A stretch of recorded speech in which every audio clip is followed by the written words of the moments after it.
Not really engaging my head. We've only been taking pictures in this room about 10,000 times. They haven't moved the lectern. It's exposition. I think it's been a lot of pictures at this point. The same people in the same place. Yes.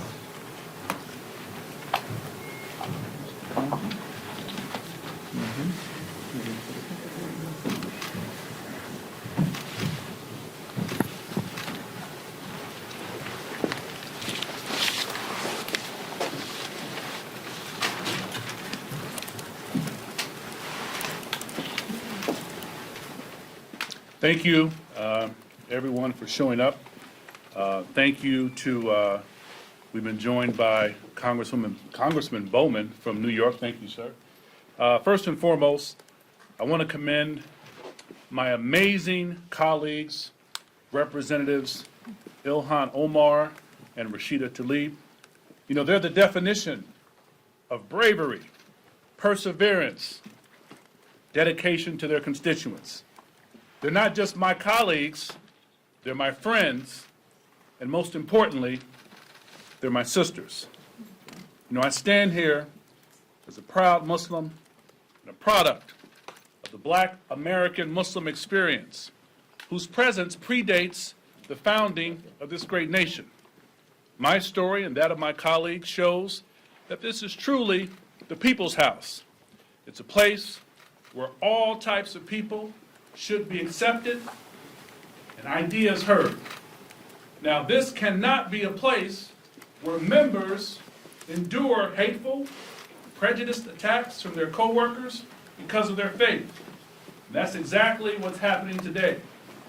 Representative Boebert has directed hateful and racist rhetoric against my colleague and friend, Congresswoman Omar. Her verbal abuse was incendiary and hurtful to her and Muslims across the country and the world. Now let's be clear.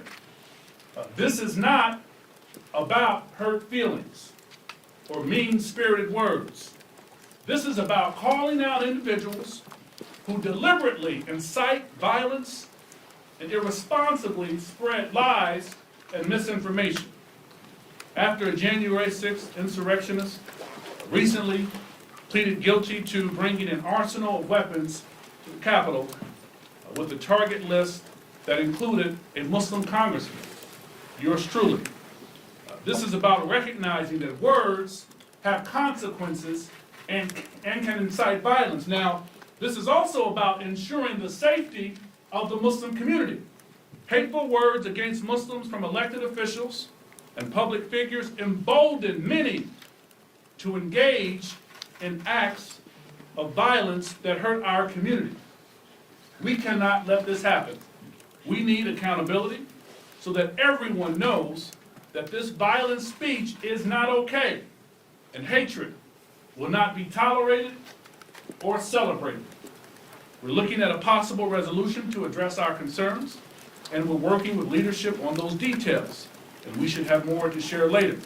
But what is certain, we are committed to ensuring a real consequence for dangerous statements that fuel bigotry and incite violence, especially when it's coming from one of our own colleagues. Such comments are an insult to this institution and to American ideals of equality and freedom. The freedom of religion specifically means more than just the freedom to practice your own. It means that those who do not share your faith should let you practice it peacefully, free from attacks, free from bullying, and free from malice. Now, unfortunately, Representative Boebert failed to live up to the founder's promise. Sadly, she's not the only House Republican to spew hateful rhetoric. Unfortunately, among some of our Republican buddies, this is an epidemic in their caucus. And quite frankly, and unfortunately, in legislative bodies across our great nation. Muslims in this country are proud Americans and hardworking members of our community, and we are not anyone's scapegoat. every member of Congress should be focused on the critical issues that our constituents are facing. We should be working together to find solutions to help everyone recover from this pandemic, create jobs, and reduce inequalities. Violent and hateful rhetoric doesn't help Americans one bit. It only seeks to divide us. Representative Boebert's words were inexcusable, dangerous, and cannot be tolerated. If she has an interest to make a good faith effort to reach out to her Muslim American constituents and our community, she might learn about the people she has misjudged, insulted, and threatened. I believe these constituents would like to see her do her job, not attack black and brown members of Congress. And to that, I bring up a great and fearless leader from the state of Michigan, the city of Detroit, Congresswoman Tlaib.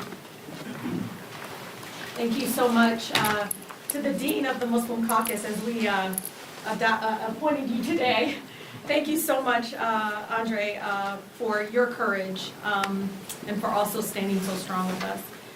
I'm here today not to only stand in support of my sister in service who has had to face and respond to a long line of racist, Islamophobic, fear-mongering campaigns against her. But the hate-filled language spewed by Rep. Boebert is unfortunately just the most recent attack. I am also here today in support of the 3.45 million Muslim neighbors in our country, because it's also their lives that are put in grave danger when people like Rep. Boebert are allowed to use their national platform and elected office to spread hate and dangerous racist rhetoric that enables violence towards Muslims. Sadly, Islamophobia and hate crimes against Muslims are nothing new in our country. And I know that. I know that personally because I've seen it. But as a parent, I'm especially hurt by the presence of Islamophobia in Congress that sends something to our community, that tries to normalize it as if it's okay. And I really want to urge my Republican leadership to end this now, by condemning her statements and taking action to stop this racist, again, fear-mongering from a fellow member of the United States Congress, and to hold colleagues accountable when they decide to cater to their worst mindsets for their own political gain. And to all my fellow Muslims that are listening, we may only be 3 among hundreds serving in Congress, but we are strong advocates that won't shy away in demanding better for our communities. No one deserves to feel hate or racism solely based on one's faith. It's completely unacceptable. With that, I will call my colleague, my wonderful, courageous colleague, sister in service again, Ilhan Omar from Minnesota.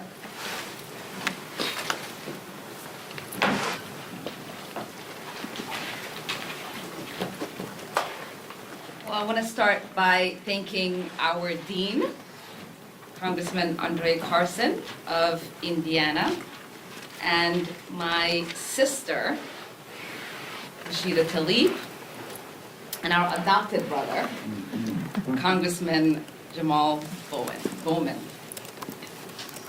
And I want to thank all of you for joining us here today. In the days following the tragic terror attack of September 11, a Muslim EMT with the New York Fire Department named Muhammad Salman Hamdani was reported missing. His mother, Tlaib, desperate to find her son, appealed directly to the President of the United States. But instead of receiving assistance or sympathy, she received suspicion. Federal law enforcement came to his home and confiscated photos. Local law enforcement put up wanted flyers for him. Their member of Congress interrogated them, saying Salman could be detained if found. The media swarmed their home with one tabloid headline reading, "Missing or Hiding," under a photo of Salman. 6 months later, Salman Haddani's remains and medical equipment were discovered at Ground Zero. Salman, it turned out, saw the smoke coming out of the towers and hurried to the scene to help victims of that tragic day. After 6 months, his name was finally cleared and he was recognized as the hero he was. Not all of us are as heroic as Salman Haddani, but nearly every Muslim American has experienced this type of suspicion in their lives. 5 years later, when the first Muslim American, Keith Ellison, was elected to Congress, his Republican colleagues sent a letter saying Americans need to, quote, "wake up, or else there will likely be many more Americans elected to office." And he was told on live TV, quote, "to prove that he was not working with our enemies." My own experience was similar. When I first ran for public office, I was told to take off my hijab if I wanted to have the chance of winning my election. I was too Muslim, was the thinking. When I did eventually win, I remember winning my primary, and as people celebrated, worrying that if the Republicans ended up winning the majority, would I get the opportunity to be sworn in? Because I didn't trust that they would lift the ban that existed for 183 years in this country. And I remember getting a phone call the day after my election from now Speaker Pelosi, and her saying, "Congratulations, Ilhan. Is there anything that we can help you with?" And I said, "Leader Pelosi, I am worried that now that I've won my election, they won't let me get sworn in as a member of Congress because I wear a hijab." And I remember her telling me not to worry about that, because in the people's house, that I, as a Muslim woman, regardless of my hijab, would have a place. On my first day, as I got sworn in,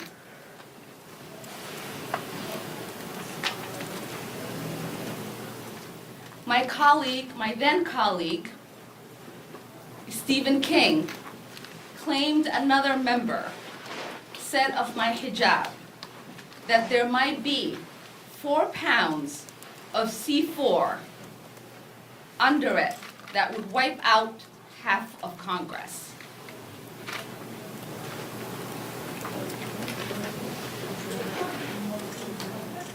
The truth is that Islamophobia pervades our culture, our politics, and even policy decisions. Cable news hosts, leading politicians in the Republican Party routinely spout hateful rhetoric about a religion that includes a diverse group, more than 1 billion peaceful worshipers around the world. This includes falsely claiming Muslims want to replace the Constitution and implement Sharia law, portraying Muslims as inherently violent, suggesting that Muslim women are oppressed and that Muslims hate other religions. But the most pervasive is the constant suggestion that all Muslims are terrorists and should be feared. So when a sitting member of Congress calls a colleague member of the Jihad Squad and falsifies a story to suggest that I will blow up the Capitol, it is not just an attack on me, but on millions of American Muslims across this country. We, of course, know that this isn't the first incident. In May, she said, "My colleagues and I are politicians with suicide belts strapped to their bodies." She asked if Congresswomen and I should register as foreign agents, invoking a hateful dual loyalty trope. And today we learned that she had fabricated a similar story about riding an elevator with me, calling me and Rashida evil and dark-hearted. I wish I could say the Congresswoman was an outlier, but I cannot. During his campaign for presidency, Donald Trump said, and I quote, "We have a problem in this country, and it's called Muslims." He attacked Khizr and Ghazala Khan, the parents of slain Muslim service member Humayam Khan.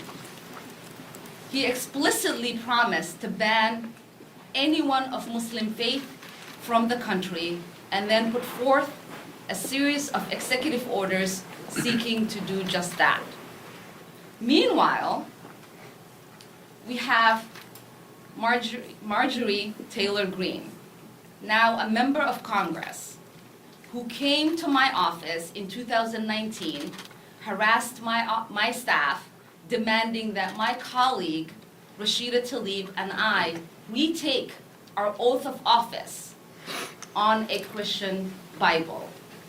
That says a lot about somebody who says she believes in the Constitution, because she obviously hasn't read it. Just today, she called me a pro-Al-Qaeda, bloodthirsty, and an apologist for Islamic terrorists. We cannot pretend that this hate speech from leading politicians doesn't have real consequences. The truth is that anti-Muslim hate is on the rise both here at home and around the world. This summer, we witnessed a deadly anti-Muslim attack wipe out 3 generations of a Muslim family in Canada. In 2019, a white nationalist opened fire at multiple mosques in New Zealand, killing over 50 people.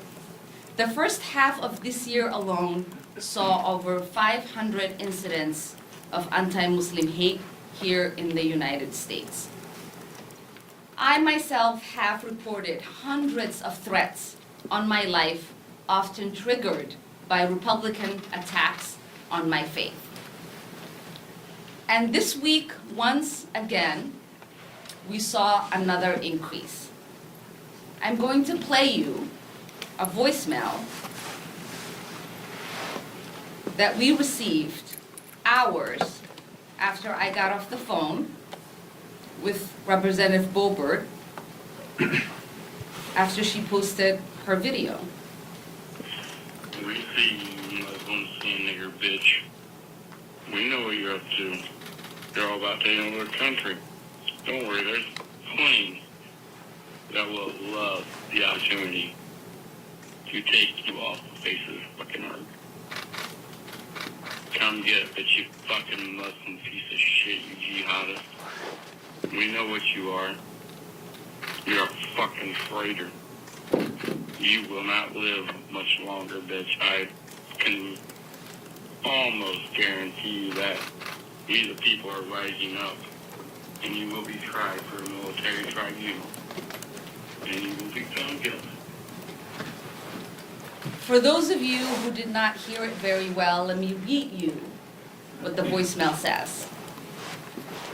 We see you, sand N-word bitch. We know what you are up to. You are all about taking over our country. Don't worry, there is plenty that would love the opportunity to take you off the face of this effing earth. come get it.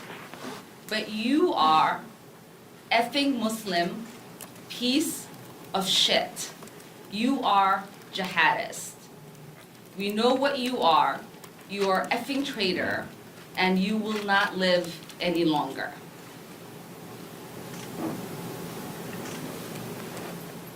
Condemning this should not be a partisan issue.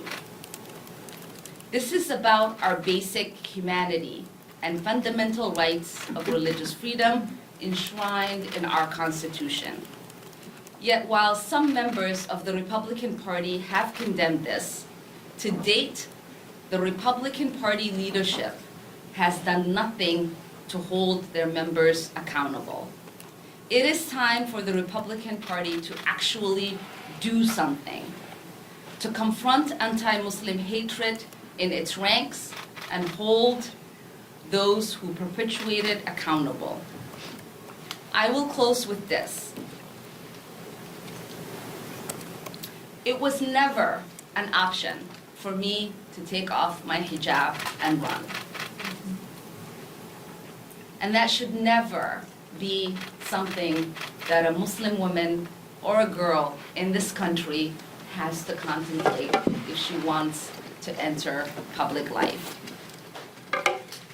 Because I know that when we proudly stand up for our values, when we celebrate the diversity of this country and the freedoms enshrined in our Constitution, others stand with us. And so today, we are asking for our colleagues to stand up and to stand with us. Thank you.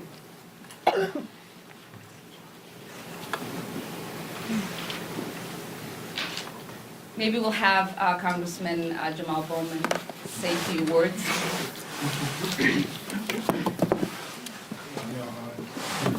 I didn't expect to speak. I just wanted to stand in solidarity with my colleagues. I stand in solidarity with them as a non-Muslim, and I ask and call for all non-Muslims across this country and around the world to stand with them. We're standing in love and support of the millions of Muslims in this country and the billions around the world. Islamophobia is a disease that has been around for far too long, and is something we need to attack and end with the vigor that we attack other diseases that continue to persist in this country, like racism, anti-Semitism, sexism, and discrimination against the LGBTQ community. It's my honor to be here, standing with my colleagues, and I will do everything in my power to continue to support them and to fight against this terrible disease. I'm worried about the degradation of our values and of our psychology as a nation as our Republican colleagues continue to fan the flames of racial hate and conflict, and where that is leading us in a post-Trump era.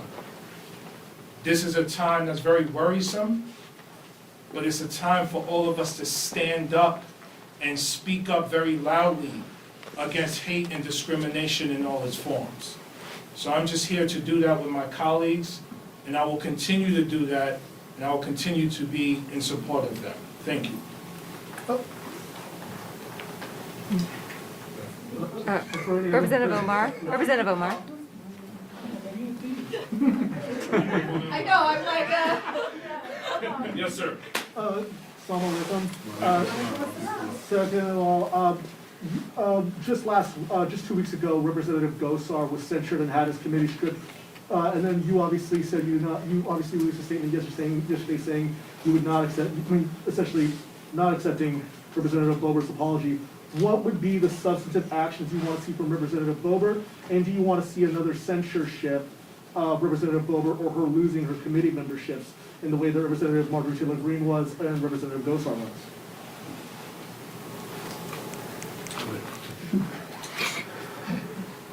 Sorry for being so. No, that's good, that's good. No, I'm deferring to the dean because the dean has been working with leadership to find the appropriate resolution. What we do know and what we will say is that this kind of hateful rhetoric and actions cannot go without punishment. There has to be accountability. I remember reading this statement after the last censure from Speaker Pelosi, and I remember her explicitly saying that we have to restore honor and decency. And if and when the Republican conference fails to do so, it is going to be our job to do that. Yes, ma'am. Congresswoman Omar, I'm wondering if you've personally heard from anyone in House GOP leadership apologizing or offering any sort of heartfelt message to you in the wake of these comments. I think the only Republican I have seen speak up, current Republican speak up on this has been Adam Kinzinger. I have not heard from Republican leadership, and I have not heard from any other Republicans. Why do you think why do you think that Minority Leader McCarthy has been silent so repeatedly on these sorts of outbursts we've seen from Republicans in this conference? I can't speak for him. You have to ask him this question. What I will say is that the silence speaks for itself. If they want to get rid of this kind of toxic, hateful behavior in their conference, they have to take action. Congresswoman Omar. Yes, ma'am, and then you, sir, ma'am. So would a We broad, have 3 minutes left. would a broad resolution against Islamophobia be enough in your mind, like a reprimand or something like that? We have already passed resolutions condemning Islamophobia. This is a problem that exists within the Republican conference, and that is the problem that needs to get addressed. Should they be expelled? Yes, sir. Congresswoman Omar, what do you think is the appropriate punishment for Representative Boebert's conduct? I will say that my call has been for there to be an appropriate action taken. The decision on what it would be deemed for it to be appropriate and to bring back decency and honor to this House is something that leadership has to decide. Two more questions, ma'am. Is expulsion, do you think, appropriate in this instance? I think it's appropriate for us to ask the question, should such behavior be allowed? And is it becoming of a member of the House to behave this way? And when that question is answered, then the appropriate action can be taken. Yeah, thank you. By the way, thank you for holding this event and sharing what is obviously a very difficult moment. I did want to ask you, though, on some level, do you think that you are giving Representative Boebert what she seeks, which is a bigger platform, notoriety, publicity, and the ability to use that to raise more money and further her own political prospects? That is a really good question, and I think a lot of us think about that. And I look back to the hate that my predecessor endured. And I know that many of you, even the statements that I've read out of the things that he's experienced, both from former colleagues of the Minnesota delegation, from the media, from other members, you have not probably heard of those statements. You probably don't know it happened.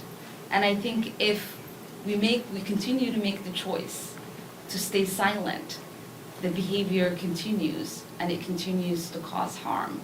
We know that in almost all the incidents that have taken place in the last few years, whether it is the deadly incident in Australia, New Zealand, or it is the deadly incidents that have taken place in Canada.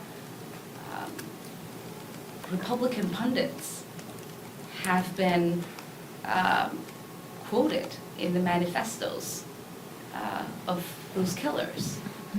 And this is what happens when we don't call out this kind of hateful rhetoric. It takes hold. These people are speaking to an audience already. They are festering hate. And I have said time and time again, there's a through line between what is said about me by Republican pundits, what my colleagues have said, what the former president have said, and the death threats that I receive, and the people that are already incarcerated for threatening my life. And so no, I can't worry about whether I'm giving her a platform or not. I am worried about the number of Muslim lives that are at risk, and what is it that we can do to protect them. Yeah, it's not an option to ignore it because it might help her raise money. I know this. I'm raising 2 Muslim boys in our country. We all have children. I want them to see Muslim leadership in Congress speaking out against hate rhetoric, dangerous, violent rhetoric like this. And we're here, and we can't be silent about it. And trying to look at it through a political lens versus that humanity lens that is really critically important. I hope that young Muslims are listening to us right now to know that the majority of Congress, hopefully, do not support that rhetoric and that kind of, Islamophobic trope that is ensuing, that somehow we are dangerous to in our country, that and all of the things that come out and spew out from just some of those lines. So I hear you, because folks constantly ask us that question. Of course, we worry about this enabling or emboldening somebody, but those folks are continuing to embolden. This is not the first time, and will not be the last time until she's held accountable. And then sends a message to the rest of our colleagues that this is unacceptable. And again, I just want my sons that are watching right now to know that, no, you belong here, you are loved, to all the Muslims. You do not deserve this, no matter what the political, gamemanship that's happening out there. We, as you said, beautifully, Dean, we're not a scapegoat. You can't raise money off of violence towards us, enough. And so I'm proudly standing here and saying, I'd rather us speak out and do what's right than worry about some of those kind of dynamics that continue to play behind closed doors anyways. And so it is so important, I think, especially all the Muslims out there that really need us to speak up against it. Well, I just want to say I'm so proud. Thank you, Brother Jamaal, and thank you to both Congresswomen and Congressmen for showing up.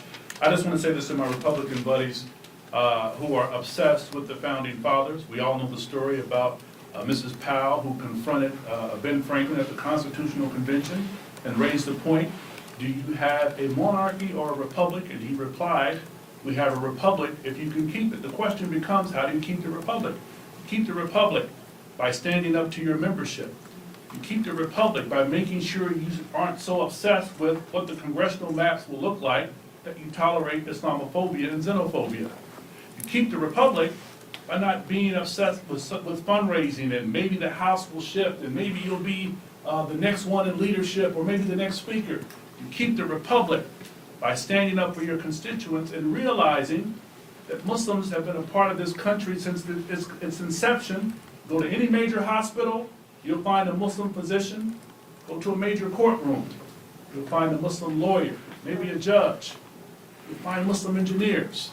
We love this country. 9/11, the untold story about counterterrorism efforts is that there are so many attempted attacks that are thwarted because Muslims are in our police services and law enforcement helping to protect Americans. And with that, we thank you. God bless. We have to vote. Thank you, everybody. Thank you. Thank you.